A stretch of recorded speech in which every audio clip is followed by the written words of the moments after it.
We're here this evening with Steve Parkhurst, who's the chairman of the Draft Newt movement. You can find him at draftnewt.org, and he's agreed to answer a couple of our questions this evening.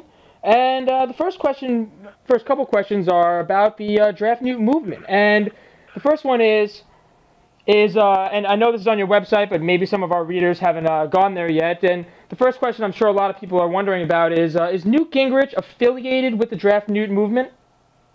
No, this is a website and a movement and a group of people that are not officially affiliated with Newt Gingrich. This is strong-minded people who have hope for the future and believe in Newt's ideas, and so they are not officially affiliated with him. And do you know if Mr. Gingrich is aware of the Draft Newt movement? Have you made any contact with him? Has there been any sort of communication that would lead you to believe that at least he's aware of such things?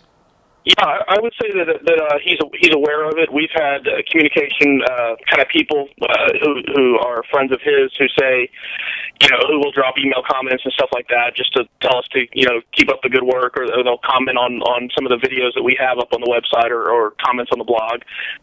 So he's aware of it. I doubt he visits the website every day, but we can at least hope that he does. And how long has the Draft Newt, which you can again find at draftnewt.org, how long has the Draft Newt movement been around? It's been around since middle of last summer. I'd say June or July of last summer. And how many members are affiliated with the organization? That's tough to say. As far as members, we have it would depend on what you consider a member. We have several bloggers. Mm-hmm. I would say that number is probably around 40 to 50. We have other people who have gone onto the website and made contributions, so through our PayPal account, and so that's another number of people that I don't know off the top of my head. And then we have other people who have gone to the website, and there's a area where they can join the campaign, and so they have gone on and signed on. So I'd say we're probably somewhere 800 to 1,000 total people who have done something in one way or another. As far as being more than just somebody who came in one time to drop a comment and then leave, people who have really affiliated themselves with the website and with the movement itself. And are there other Draft Newt movements out there, or has it basically all the smaller ones been consolidated under this draftnewt.org?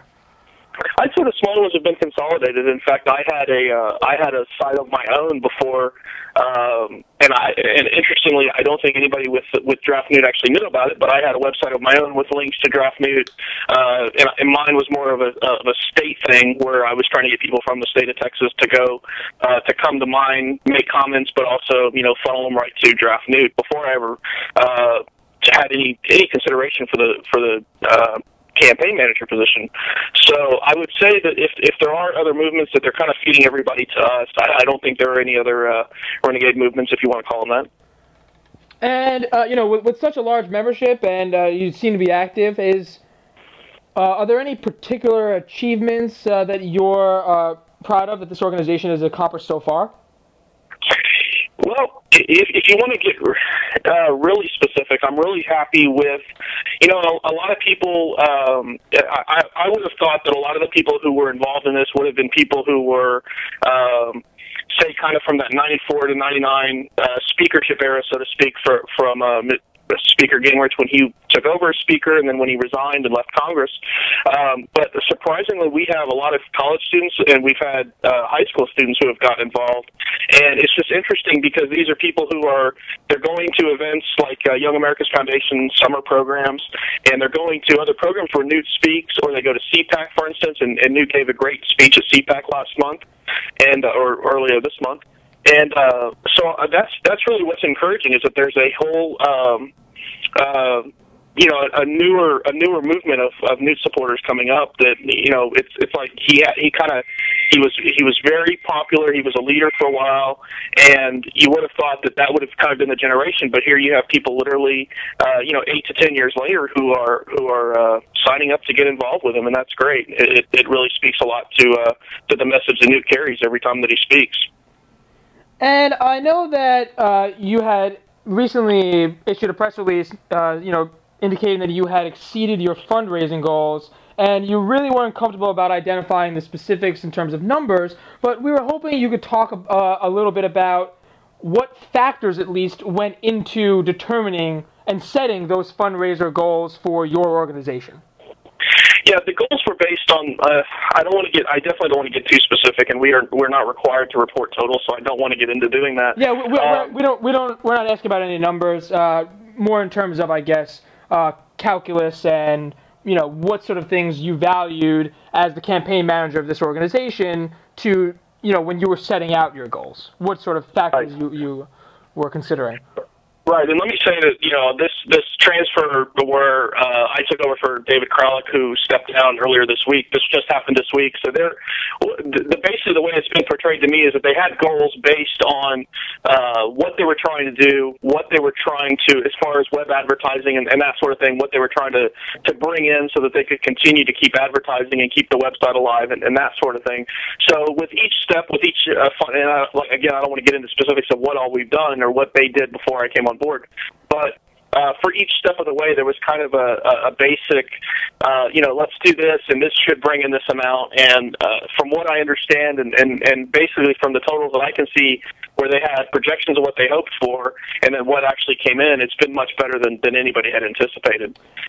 Because again, sorry to interrupt you, but again, it goes back to not officially being affiliated with the candidate. You really never know what your response is going to be. I mean, anybody could go to any of the candidates that are out there right now, contribute to their campaigns, and that's an official candidate contribution. So you never know how many people are going to contribute to a draft movement. But with the money that we do bring in, it helps us to reach more people and to create more visibility. And in terms of your new leadership, what sort of things do you see yourself bringing to this organization, and what kind of, if any, goals have you set in terms of advancing or changing the Draft Newt movement?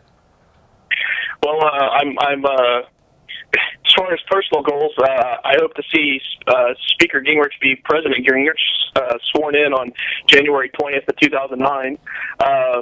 So that's the I guess the loftiest of goals, and that's what I'm hoping for. As far as personal goals, the group had mainly been let's say web dominated. They'd mostly been on the web, and what I'm going to do and what we're working on right now is expanding to where we're an actual movement that reaches everybody, because not everybody's on the web. Not everybody wants to go and make comments on a blog. They want to, we have people who are reaching us every day who are for the lack of a better word, I'll use old school. They're the old school political types who, used to organize. They organized for Barry Goldwater, let's say in 1964, and they're kind of those types of people that want to organize within the community, and they're not going to go to a website on a daily basis and make comments. So that's what I'm going to bring. I've worked local campaigns here in Texas where campaigns that were strapped, challenger campaigns, and the way to get your message out and the way to get votes is to put a team together and go out there and talk to people, and that's what we're going to do with this movement. And that's great. You can find out all sorts of information about the Draft Newt movement, about Speaker Gingrich at draftnewt.org. I'd like to turn and ask you some questions specifically about the speaker. And the first question we have is sort of an opinion-based question: is do you personally think, or does your movement believe or have a position on whether or not he'll run? Let's hear a prediction. I think you cut off for a second. I didn't hear the entire question. Oh, sorry. I was asking for a prediction, either personally or speaking on behalf of the movement, on whether or not Speaker Gingrich is going to run for president. Oh, I absolutely do, and I would say the majority of the people affiliated with our organization think that he is going to. And USA Today Gallup poll that was released on March 27th, I'm sure you're familiar with it, has Speaker Gingrich dropping down to 8% from 9%. And Fred Thompson, who is relatively unknown, relatively inactive, whereas Speaker Gingrich has maintained a pretty heavy speaking schedule over the last few months, is already polling at 12%. How does your organization respond to this, and what does this mean to you in terms of the speaker's opportunity for getting into the campaign? Well, that is definitely one poll. There are several polls where, in fact, we have one on draftnewt.org right now where Newt's tied for second place in California, and obviously, if somebody wins California, that's a lot of votes right there. You know, Fred Thompson is not totally unknown. I mean, he was on TV. He had other stuff going on. Obviously, he was a senator. And the other thing that I would say is that you know, this week and the last couple of weeks, there's been a lot of talk about, you know, the former senator getting into the race, and so I think that creates buzz and that creates you know, a certain amount of it kind of like after the national conventions every 4 years, when, you know, they kind of have a bump right after the convention, and then after the convention they kind of go back down to where they had been before. So I kind of see it a lot like that. Newt's numbers, you know, are always interesting. It's always interesting to look and see that Republicans and especially conservatives are supporting Newt. You know, you mentioned that he dropped from 8 to 9%, or from 9 to 8. For a guy who's not even in the race yet, and you know, when he's pressed on, let's say, shows like Hannity and Combs or the O'Reilly Factor and you know, mediums like that, he pretty much talks down any you know, hints of running for president. So I'd say the fact that he's in these polls the way that he is still pretty impressive. And recently in South Carolina, Governor Romney was discussing some potential vice presidential candidates, and he actually dropped the speaker's name as a potential running mate for himself, along with a few other local South Carolina politicians. Yet Governor Romney has been consistently polling around 3%. What do you think about that kind of a statement? What does that mean? You know, there's been some articles about what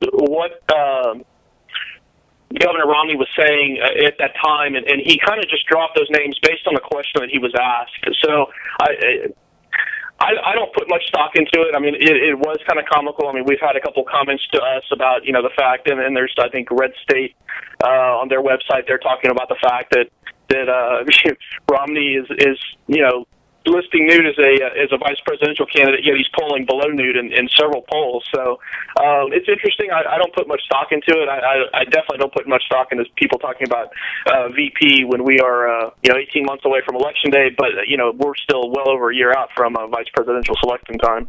And you know, the speaker, like a few other candidates in the race, has a lot of people already have a position on the speaker and may not be willing to change it. As somebody who is actively pushing for Mr. Gingrich to enter the race, what would you like those people to know about the speaker that they may not know? What do you want them to be aware of, and what do you think will get them on board in supporting the speaker? Well, I'd like for them to literally go to Newt's website, newt.org. You can pull down any number of videos from his website, any number of speeches he's given. He gave a speech earlier this year to the National Review Institute. I think it was about a 45-minute speech. If every American listened to any 10-minute segment of that speech, I firmly believe that Newt Gingrich would win this election in a landslide. I just wish that they would listen to him, open their minds, listen to what he's saying. You know, when you listen to what's going on right now with the actual presidential candidates, they're talking about so many things, and they're not addressing any specific issues as far as solutions. They mention the issues. I mean, it goes back to Kennedy in 1960 talking about, you know, every campaign stop he kept saying we can do better. He didn't say how we could do better. He just said that we could, and that's kind of what you're getting right now out of these candidates. And Newt is out there. You know, recently he was on C-SPAN with Governor Cuomo. He was on another show in Washington D.C. with Senator Schumer, and they talked ideas and they talked solutions. And you know, it's not a matter of who's right and who's wrong. It's a matter of dialogue. And I think that the speaker brings a great amount of dialogue. The speaker. For those who aren't familiar, he taught a college course back in 1995 when he had first been sworn in as speaker called Renewing American Civilization. And this was a class that was 20 hours that he taught at Reinhardt College in Georgia. And he's just such a visionary. And you know, if anybody could, you can find the tapes, you can find audio cassettes of that class that are online. Amazon.com sells the stuff. You can find the stuff on eBay. If anybody gave any of that stuff a chance and just listen to what the speaker says, listen to, you know, sometimes how far ahead of his time he actually seems, I think there would be a lot more support than there currently is, and that's not to say that he doesn't have much support right now as it is. And last question, yes or no, do you think he can win the general election? Yes, I do. Steve, thanks a lot for joining us this evening. Again, you can learn more about the Draft Newt movement at draftnewt.org. Steve, thanks a lot, and we hope you'll join us again in the future. Definitely, anytime, let me know, and I appreciate your time, and I appreciate what you're doing on your website, 2008central.net.